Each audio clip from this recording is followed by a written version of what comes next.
territoire. Qu'est-ce qui fait la une de journaux ce matin? Révélation sur révélation à Tchadjabi concernant bien évidemment les téléphones du leader de Pastef Ousmane Sonko. C'est identifié, informe le journal Le Peuple Quotidien dans sa parution du jour. Le déchiffrement des comptes WhatsApp, Telegram et Signal du patriote en chef aurait donc trahi ses connexions dans le gouvernement au niveau d'autres cercles du pouvoir et dans l'univers des médias locaux. En plus, affirme la même source, le traçage à des messages chiffrés dans les 4 appareils indique que les soutiens au projet du chef de parti Pastef dans le gouvernement était loin d'être juste une vue de l'esprit. Des ministres, des maires et des DG sont concernés, renseigne le journal. Un maire, un directeur général, tous les deux responsables de l'Alliance pour la République du département de Tivaouane sont cités parmi les traîtres qui communiquaient avec l'ennemi, informe la publication. Le DG en question a même dit-on recruté des proches du leader de Pastef. Ces deux responsables indélicats ne savent plus où donner de la tête. Le président qui les a clairement identifiés ne tardera pas à sévir, poursuit la publication. Indice en tout cas, le DG en question s'est depuis enfermé chez lui. Le maire quant à lui s'est déclaré alité. Pendant ce temps, le journal La Tribune quotidien nous renseigne sur les cités religieuses et Bougane Gueye Dany.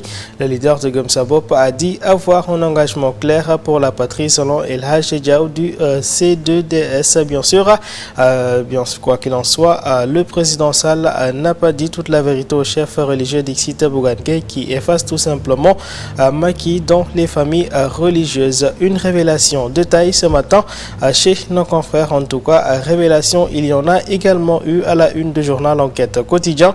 Entre réalité et manipulation, nos confrères parlent d'une dizaine d'accords qui ont été annoncés sur les plages du Sénégal. Dans le journal, on parle entre autres de Malika, Joal, Differ, Richard Toll. En conclusion, beaucoup de manipulation et de précipitation dans l'utilisation de l'information, c'est le constat de cette publication. Nous retournons à Touba avec Busby. Le jour, le Khalife ordonne ce matin la délocalisation des bureaux de vote. Peut-on lire tout change, Touba donc change tout, s'exclame la publication, bien sûr avec cette annonce de Serigne Mountakha.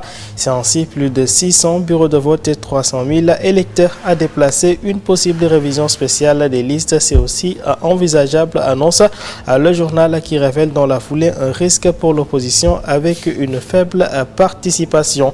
Dans la même veine, Vox Populi annonce que Serigne Mountakha bannit la politique de Touba.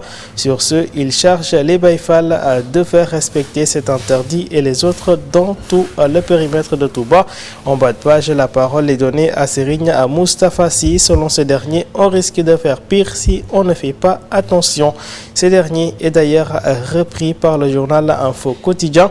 À la une du Canard, il bénit le Gatsa Gatsa ce matin. Nous ne sommes pas encore entrés dans la danse.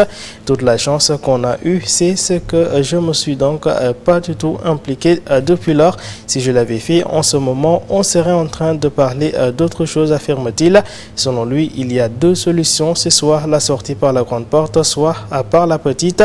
Je l'avais dit à Abdoulaye Wade, il ne m'avait pas écouté. Si on n'y prend pas garde, ce qui va arriver sera pire, dit-il dans les colonnes du journal. Parlons à présent arrestation avec Libération Quotidien. Le journal au papier noir d'informer sur Ouli Ndiaye, cueilli à Kermassar par la section de recherche du côté de Guéraus. Ousmane Diouf alias Vito Dermeister qui a été arrêté et conduit à Dakar.